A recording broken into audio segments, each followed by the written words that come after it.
Dante's Boxing Nation, what's going on, guys? You know, the racial double standards that exist in the sport of boxing today is damn ridiculous, to say the least. All right? Let's go ahead and have this conversation.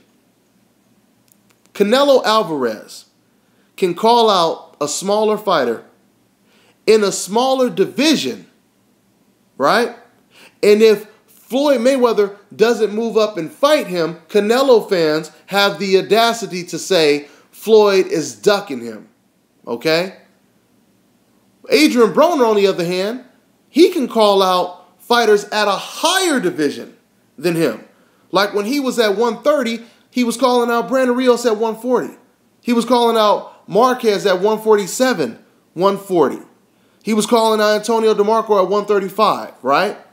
And when Adrian Broner calls out these fighters at a higher division, what do these same fucking hypocrites say? They say, oh, Adrian Broner, he's only calling him out because he knows the fight won't happen. He's scared to fight those guys. He knows the fight won't happen. I can't make this shit up, guys. Dumb motherfuckers have really typed this shit on YouTube. Go check the messages.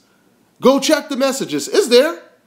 You know, they sit over here and say, Adrian Broner, he's only calling out this fighter because he knows the different promotional team, you know, the fight will never happen because of the different promoters, etc., right? When have you ever in your life heard someone say some ridiculous shit like that when it comes to Canelo calling out somebody? When it comes to Mikey Garcia calling out somebody, right? It's a ridiculous racial double standard is all that it is. That's all that it is, right? Manny Pacquiao, okay? Manny Pacquiao, he can fight a Miguel Cotto coming fresh off of a knockout. Everyone wants to see the fight, right? Manny Pacquiao, he can fight an Antonio Margarito coming fresh off of a fucking knockout. Everybody wants to see the fight. Don't get me wrong. There were a few people who criticized the fight, of course. But the majority of people had no problem with the fight. And realistically, I'm going to tell you as well, I had no problem with Pacquiao fighting Margarito, Cotto, any of these guys, right? But why is it, soon as Manny Pacquiao is fighting an undefeated fighter that's not coming off of a loss, not coming off of a knockout loss, he is the unified champion at the junior welterweight division, right? He is a guy that Manny Pacquiao wanted to hire to prepare him for a potential Floyd Mayweather fight, okay? And this man is undefeated. And yet, soon as Manny Pacquiao signed the contract to fight Tim Bradley, go back and read all the comments. This is a bullshit fight. He doesn't deserve this fight. I'm not going to pay for this shit. This makes me mad to see shit like this, and why does he deserve to get this fight and blah, blah this, blah, blah that. Really? But you didn't have no problem with Pacquiao fighting a guy who just got knocked the fuck out. A couple of them. Or a couple of guys who had just came off of losses. Ridiculous, man. Fucking ridiculous. Andre Ward, he says eventually he would like a potential fight with Julio Cesar Chavez Jr., right? I mean, it makes all the sense in the world. You know, that would be a big pay-per-view fight on HBO. You know, it would be a big draw type fight.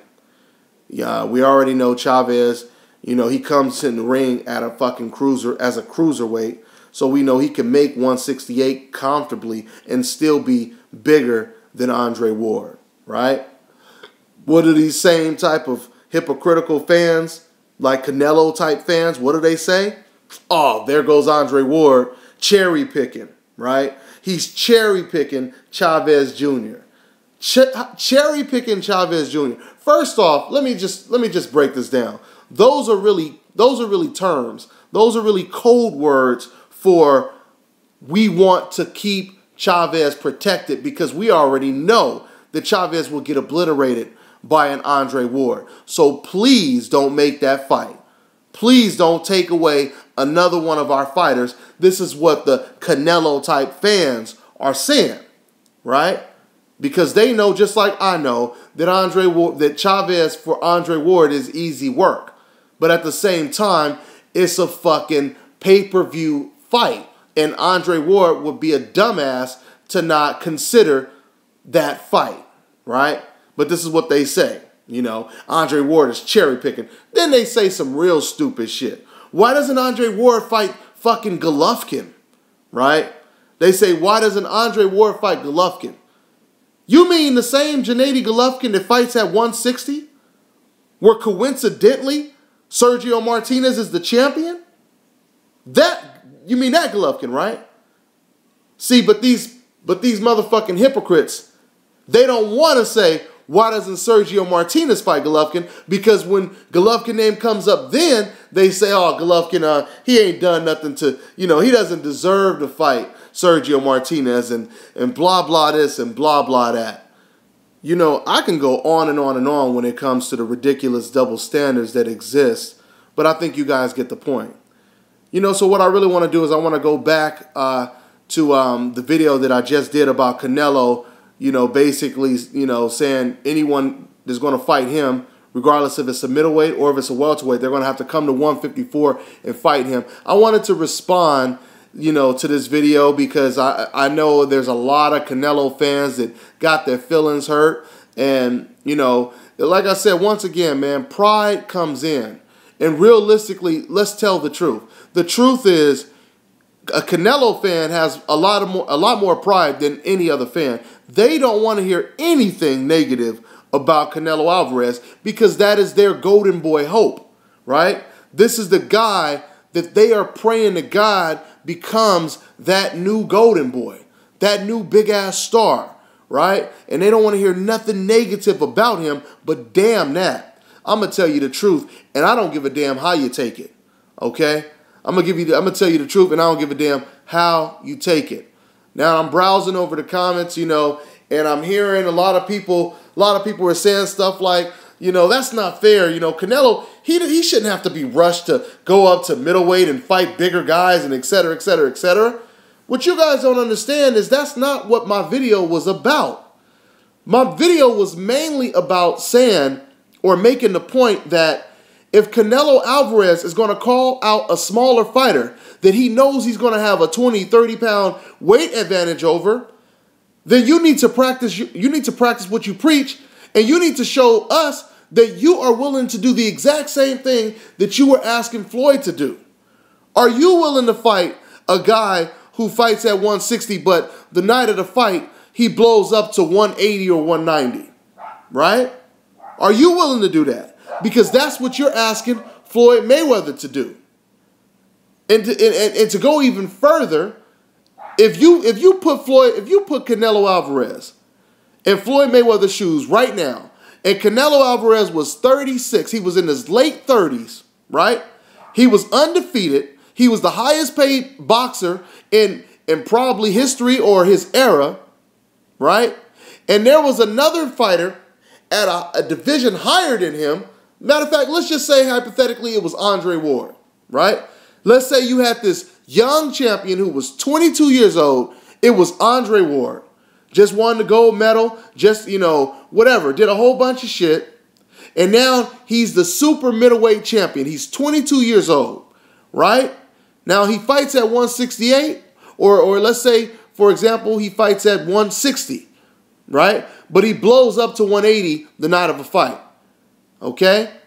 Canelo Alvarez, he's fighting at 154, and when he blows up, he only blows up a couple pounds, like up to 158. Are you guys going to sit here and tell me with a straight fucking face that Canelo would take that fucking fight at 168? You know good and damn well he wouldn't do it. Matter of fact, even today, Canelo is telling us that he's not willing to fight a guy with any type of weight advantage. Okay? But Canelo Alvarez is willing to fight a fighter with a weight disadvantage. Now, ain't that a bitch? Now, 916 Boxing is his name. He sent me a message, and he basically said, come on, man. everyone rehydrates to 15, 20 pounds now. That's something that everyone does today. And I explained to him, yeah, but the difference is, you're right. A lot of people do, rehydrate 10, 15, 20 pounds. But the difference is they're not calling out a guy in a smaller division and asking him to jump up to a higher division and fight him. And basically saying it's going to be either my way or the highway. This dude, he brought up names like, Adrian Broner and all of these people who rehydrate and et cetera, et cetera, et cetera. Right? Now, what I said was the thing when it comes to Adrian Broner, like I said at the beginning of this video, Adrian Broner, he has been calling out fighters at higher class divisions, right? So you can't really say that he's that type of person that does that. And then he responded back and he said, no, that's bullshit because Adrian Broner, he asked Marquez to come all the way down to 135 so he can drain him. First off, let me just make this clear. Adrian Broner is fighting at 147 right now. We already knew that after he moved up from 135, when he couldn't get Ricky Burns, he had already said he was moving up to 140. To this day, Adrian Broner still wants to fight Juan Manuel Marquez. Now, the main thing this guy was saying, along with all the other guys who's defending Canelo, is once again, Floyd Mayweather fought Miguel Cotto at 154. All right. And then someone brings up the point that, Miguel Cotto, he rehydrated up to 168. So how come Floyd Mayweather can't fight him? Let me explain this to you guys. When Floyd Mayweather is fighting against bigger guys that can rehydrate 20 pounds bigger than him, 30 pounds bigger than him, 17 pounds bigger than him, you guys all would agree with me that Floyd Mayweather is giving these guys a well-needed advantage, right? Once again, if this was a race, Floyd Mayweather is giving these guys a 2-second head start because Floyd Mayweather knows that he's going to beat these guys in a race even with a 2-second head start, right? So the thing is, when you have someone like Canelo Alvarez, who is 14 years younger than Floyd Mayweather, who is going to be no less than 20 pounds bigger than Floyd Mayweather, who is one of the strongest punches in the sport of boxing, on top of already having these advantages. Do you know what that's equivalent to when it comes to a race? That's like giving someone a 2-second head start in a race, but then finding out that they're actually really fast. All right? They may not be as fast as you, but they are much faster on their feet than the other racers that you gave a head start to. The bottom line that I'm making is, just because you give one person an advantage doesn't mean you're going to give everyone an advantage, right? It's like you sitting over here, you getting mad at Floyd Mayweather. Hey man, you gave all these other fighters head starts. Why you won't give me a head start? You guys see how ridiculous that sounds? The bottom line is, if Floyd Mayweather is generous enough to give anyone an advantage, you know what I'm saying? He ain't got to keep giving people advantages, okay? When Manny Pacquiao fought Margarito at 154, Manny Pacquiao felt that size difference, and he realized he wasn't never going to fight at 154 again. So should he be obligated to fight people at 154? Why is Canelo not calling out Manny Pacquiao? Even before Pacquiao got knocked out by Marquez, Canelo wasn't calling him out because Canelo knew that Pacquiao wasn't going to come up to 154 and fight him. That's the reason why.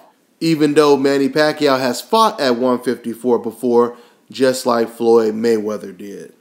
The bottom line is practice what you preach once again. Canelo Alvarez, you want people to believe that it's fair for Floyd to jump up and fight you when you have a 20, 30-pound weight advantage. Let me see you jump up and fight a guy with a 20, 30-pound rehydration weight advantage. All right? And when I see you do that, then I will believe that you are practicing what you preach. I'm on to the next one.